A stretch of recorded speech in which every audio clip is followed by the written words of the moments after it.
Greetings, travelers. Welcome to the Pit of Despair. There are 3 reasons to level a Dark Knight. The class quest storyline, which is actually very entertaining, the dankest knight, and getting the same class gear every expansion. Most adults have their vices, and while Dark Knight is usually for those who are partial to the devil's lettuce, I am someone who is more partial to Al Ghul. To truly become a Dark Knight will require a ton of dedication to being as edgy as possible. Since not all of you have inflicted the wrath of mentors, I'd recommend working on how edgy you can be. My recommendation, play Catherine full body, because it is a great game if you want to learn all about edge. I remember reading a great post a while ago on Reddit about role-playing in Final Fantasy XIV, and someone said that in the lore, most jobs are illegal, and therefore you cannot roleplay as that job.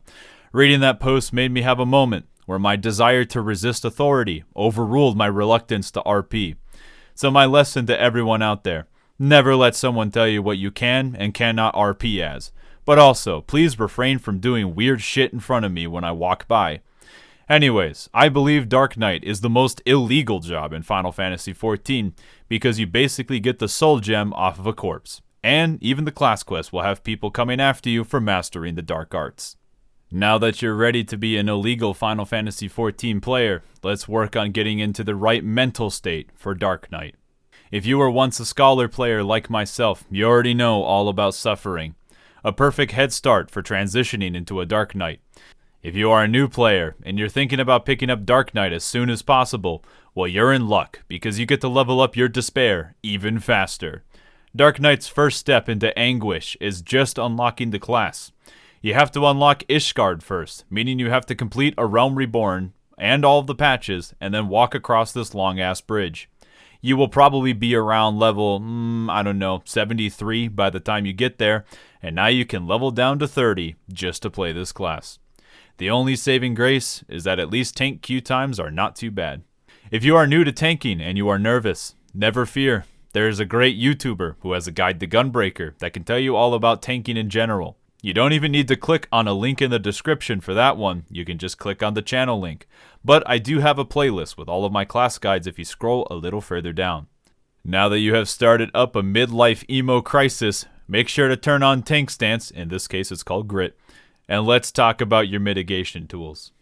The dankest knight is the sole reason anyone likes this class from a gameplay perspective anymore, allowing you to create an inversion in the air around any player and instantly hotbox that air bubble. This skill not only shields the target for 25% of their maximum HP. When that shield breaks, you also get to cast an off global cooldown damage skill without an additional mana cost. This skill is incredibly flexible, allowing you to shield any ally when things go sour, and especially your other tank when they don't have a cooldown up when progressing through hard content. It also has a cooldown of only 15 seconds, making it one of the best prog tools in any content. Even when you just use it on yourself, it acts as a buy one get one free deal for a mitigation and a DPS cooldown. However, the Blackest Knight does not have the caveat of removing all other mitigation from your hotbar. So if I see you out there not using your mitigation tools, I'm gonna have a hard time mitigating my disappointment in you. I have been scarred too many times when healing dungeons. I understand if you want to feel hurt, but please don't drag other healers down with you, unless, of course, they are a Scholar player who probably wants to feel just as broken as you. Now that you know the only fun part of being a Dark Knight, let's talk about all the boring stuff. Ah yes, welcome to the Void. There isn't much here, except for this weird red button. You probably didn't even know this, but this video was actually a sub goal for 420 subscribers. I can honestly say, I did not expect to reach this number so rapidly. To everyone who has followed me recently, thank you for your contribution. I do genuinely appreciate it. I still plan to do an AMA at 1,000 subscribers, so let's get there so you can ask me all about visual novels. And if you really want to help me out even more, feel free to share my content with others. Thank you again, and this self-promotion segment is now over. Anyways, Dark Knight still has the standard mitigation tools that any tank has at its disposal. Rampart for 20% reduced damage, and our 30% mitigation tool is called Shadow Wall.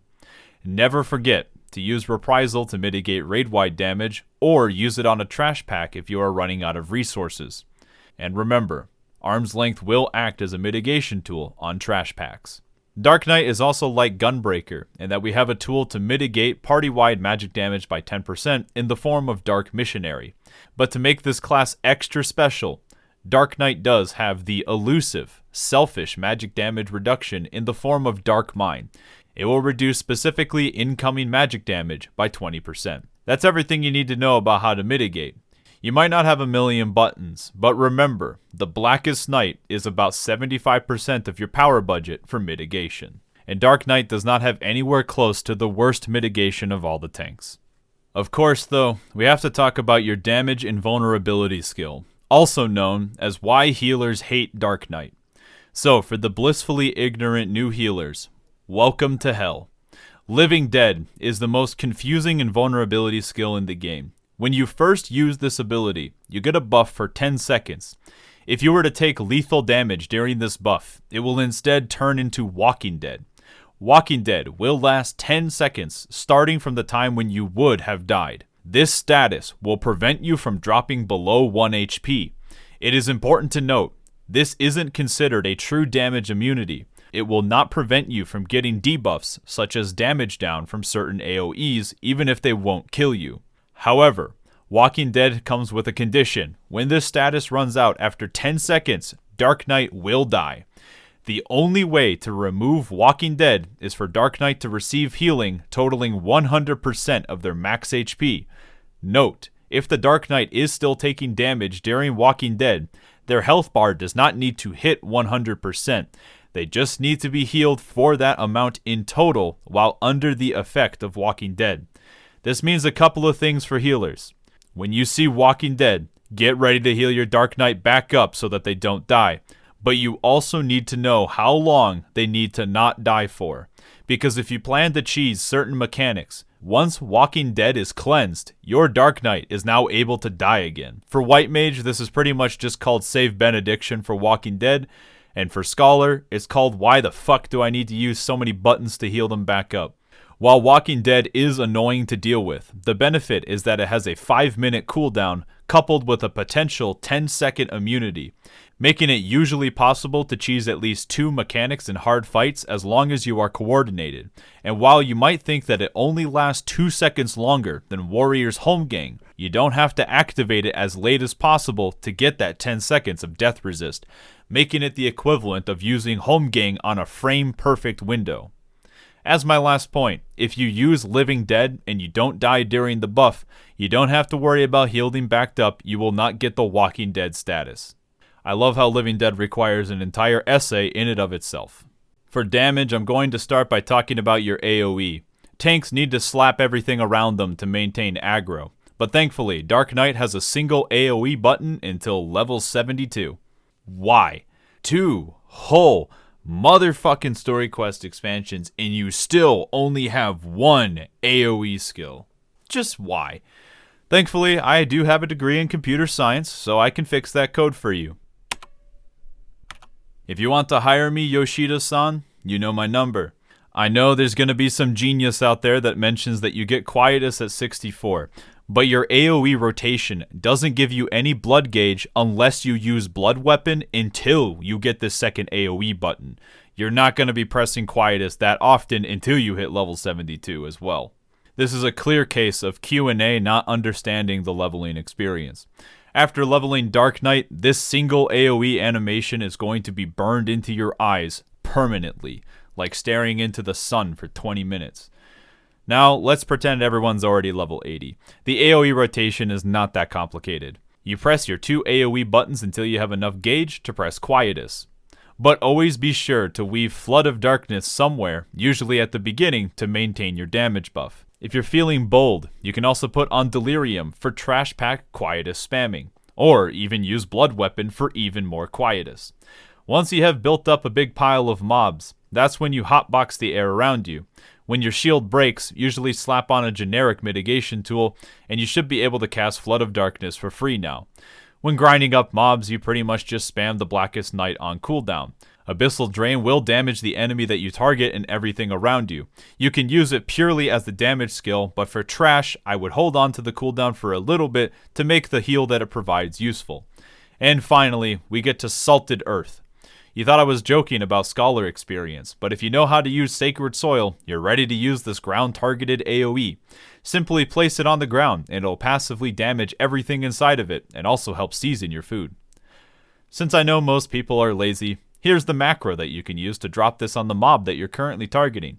Unlike you, I'm not a little bitch, so I still place this Forsaken ability on the ground, just to stop my GCD from spinning and increase my suffering even more. You can also summon your Inner Darkness for AoE as well, and pray that it decides to be useful. Now that you know all your AoE buttons and some off-global cooldowns, it's time to talk about the Dark Knight opener.